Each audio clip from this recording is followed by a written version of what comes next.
Hello guys, this is Siddharth and today we are going to discuss on Java keywords. Let's see. Keywords are predefined identifier available directly throughout the JVM. They have a special meaning inside the Java source code and outside comments and string. For example, public, static, void, class, etc. Keywords have some rule. First rule, keyword cannot be used as a user-defined identifier by the programmer either for the variable or method or class name because keywords are reserved for their intended use.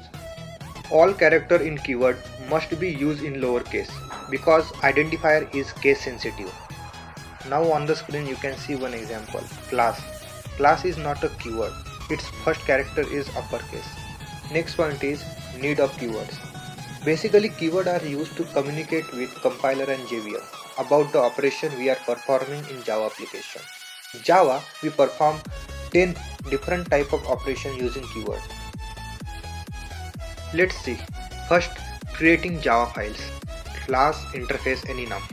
Second, storing data temporary with different size of memory location.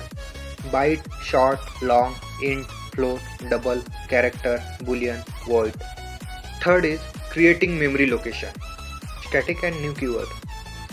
Fourth is controlling and looping statement. Conditional statement, if else switch case default. Loop, while do for, and for transfer break continue return. Fifth is accessibility modifier, public private protected. Sixth modifier, static, final, abstract, native, transient, volatile, synchronize, script. Seventh is inheritance and relationship, extends and implements. 8 is object representation, these super instance of. 9th is package and imports. 10th is exception handling, try catch finally, throws asserts. Now we will see unused keywords in Java, const and goto. And last point is not a keyword, default literal, reference literal null, boolean literal true or false. That's it. Thank you guys.